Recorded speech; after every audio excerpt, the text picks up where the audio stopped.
What is going on, everyone? Chris with Journos, Comics, and Pop Culture. We got a follow-up, a part two of my last video where I showed off a vintage comic book collection that was being sold for $13,000.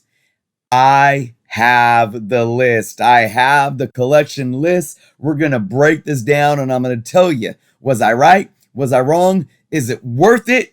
If you aren't subscribed to the channel, please take the time to do so. Check out all the links in the description below, including the link to my Whatnot profile where I have a storefront. I moved away from doing live sales and I have a buy it now storefront where you can make offers on everything that's listed. I'm adding more books every week. And if you guys aren't signed up for the app, if you use that link, you can get $10 off of your first order on the app. And that could be from any seller. So definitely go check that out. But let's get into this. So folks, if you haven't watched that video, go check it out, watch it. Just a quick recap. I've been doing a lot of videos recently on like these huge modern collections, and I'm calling them worthless. And of course, that's all, proper context, subjective. But basically, nobody's going to pay X amount, thousands and thousands of dollars for these large collections of modern books. Break them apart. Take the time to get some return. I showed this collection, this posting in that last video. And I said, now I like this because this is how you set up a bulk collection and try to sell it. He showed off slabs. I'm going to show him here real quick again.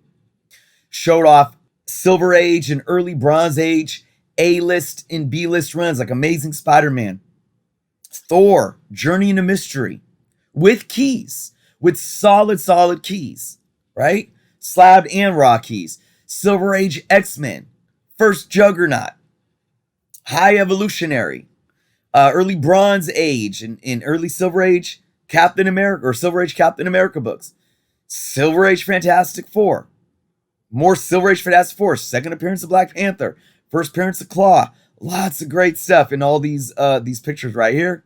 Some Captain Marvel, Silver Age stuff, again, not top tier, but cool stuff.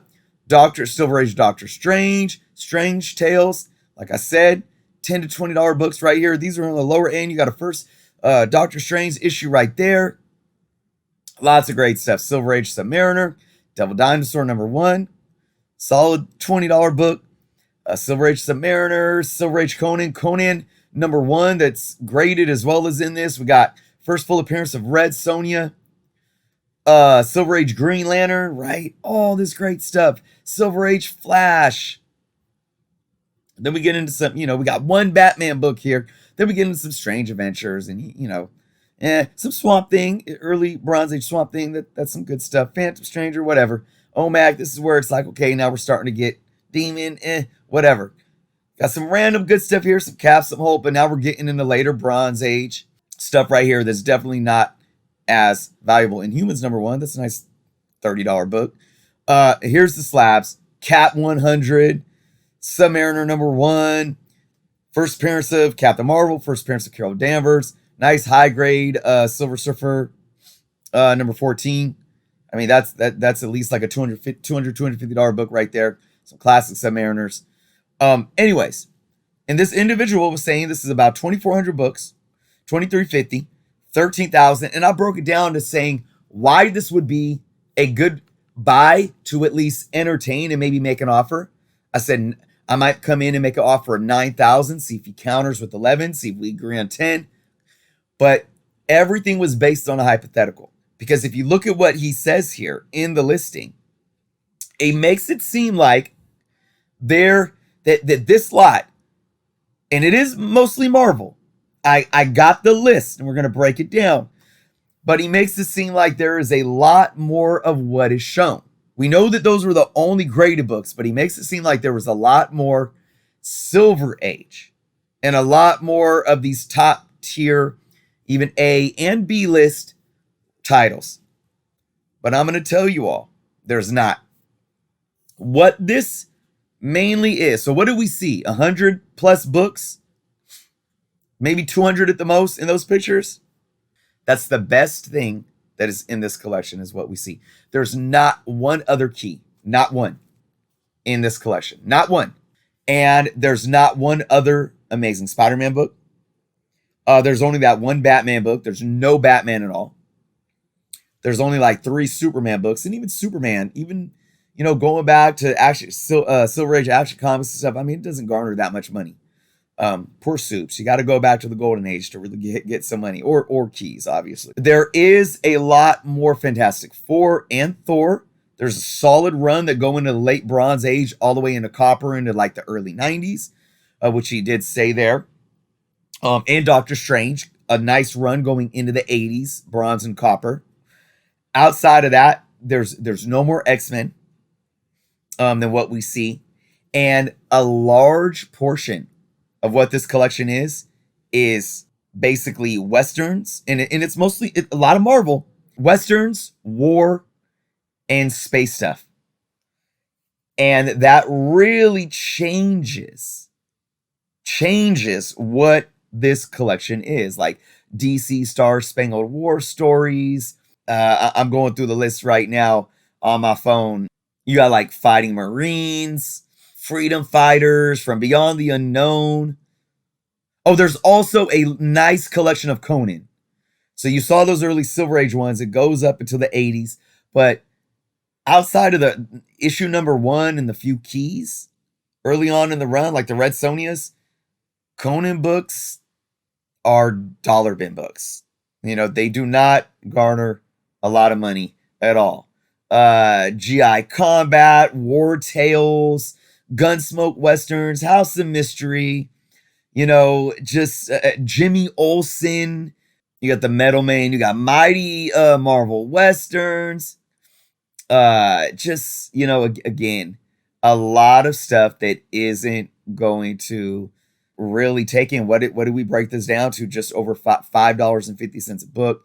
The Nick Fury Agents of S.H.I.E.L.D. stuff, Our Army at War, and Our Fighting Forces, the Phantom Stranger stuff, Outlaw Kid. So it's a lot. It's a Rawhide Kid. It's not gonna do it. Some DC Sandman. So Strange Adventures. And here's another thing. The seller has the list, has the grades of every single book. And a lot of them.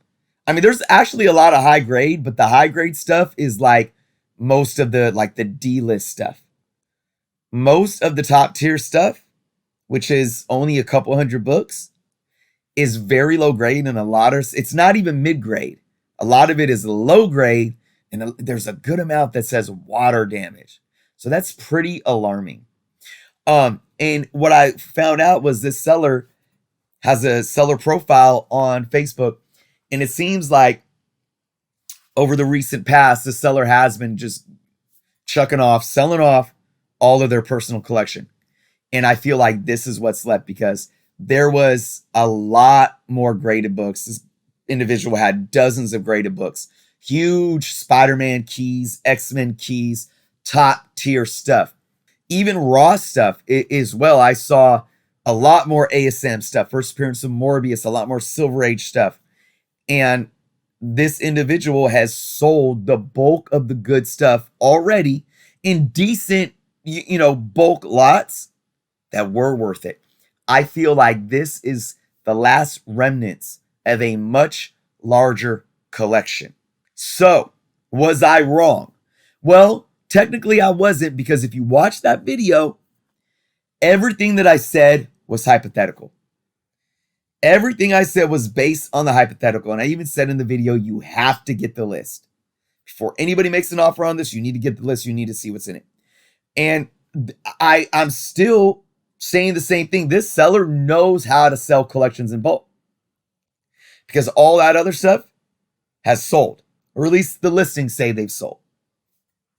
But I do feel like the seller now is pushing really, really too much to try to get the last scraps of their collection off of his shelves, out of his house, into someone else's hands, and to get a nice chunk of change. And I don't think it's going to happen. And now let me go back to what I was saying before about selling in bulk. Oftentimes your comic collection is worthless. Just because you have Bronze Age stuff or even Silver Age stuff, it doesn't mean that it holds a lot of value. So the bulk of this collection is actually late Bronze Age stuff and early 80s stuff going into Copper Age stuff of not even A-list titles. Even as a as a reseller, as a dealer, buying in bulk, what is the going rate for moderns? This is what I've been saying. You're lucky if you get 10 cents a book. The going rate for bronze and copper, even if it's Marvel, if it's not Spider-Man or Batman or X-Men, you're going to be lucky to get 20 cents, 25 cents a book. You are. At 2,350, with knowing now that basically the few slab books that he had, which I valued at roughly roughly 1,000, maybe a little more than 1,000, maybe 1,200, fair market value. And then the Silver Age books that he did show, the few Raw keys, the few X-Men Silver Age, Spider-Man Silver Age, and Fantastic Four Silver Age, I might only put all that at a couple $1,000s. So if I was a reseller, that's what I'm going to sell to make my money back and try to even make a profit off of this. If I was a reseller looking to buy this collection now, 13,000, even my 9,000 offer, way too much. Way too much. And I felt he was a little misleading. Like, again, he wasn't lying, but he said there are many Silver Age comics as well as bronze and of these runs, but there really wasn't. There is probably 100 Silver Age books out of 2,000. I would be hesitant to offer $1 a book for this collection now. So to everyone that came in the comments arguing with me on that video, you would never get anything like that. And I challenged you. I said, no, let's look at the hypotheticals. We don't know what's in there. Well, guys, I was a bit more optimistic than you guys were because now we know what's in there. And you guys were right. I would be hesitant to give $1 a book. Because at $1 a book, that's $2,350 that I'm spending. And I'd be lucky to make that back off of the slabs and the Silver Age, the slabs, the raw keys, and the Silver Age books that we saw. Everything else, there's some decent stuff in there for inventory. Bronze Age Fantastic Four, Bronze Age Doctor Strange, Bronze Age Thor, leading up into the Copper Age. That is solid inventory for an LCS or even for somebody that sells online. But that's stuff that I'm going to price it maybe, depending on condition, maybe $3 a book. And it is going to sit and it's going to take a lot of time. And if I'm an LCS, it's going to cost because I'm paying overhead. So to wrap this video up, what's the moral of the story here? The moral of the story is everything that I was saying in that video. If you want to appeal to collectors and you want to get even more bang for your buck, even if you're selling to resellers, you got to keep keys in your collection. And you do better with vintage. You do better with Silver and Bronze Age stuff. But it still has to be certain titles, certain characters, and stuff of value still. Because at the end of the day, 99% of comic books are worthless still. And when I say worthless, somebody left a comment on one of my recent videos saying when Journo says worthless, he doesn't mean that they're not worth anything. He means they're worth less than what you're asking. And that's 100% fact. And what this guy has here in bulk is not worth anything close to what he's asking. So I would break this down probably even a little bit smaller and try to get a little more bang to your buck and try to attract more attention for collectors, because I'm sorry, there's not a collectors out there that are going to drop thousands of dollars on Western, space, war, and some late bronze and Copper Age Thor and Fantastic Four and Doctor Strange and Conan. I just don't see it happening. So let me know your thoughts in the comments below, guys. It's tough out there. I try to be optimistic. It is tough out there for these sellers trying to get rid of their collection. It is. Leave your thoughts in the comments below, everyone. Thank you guys so much for watching. Be well. And until next time.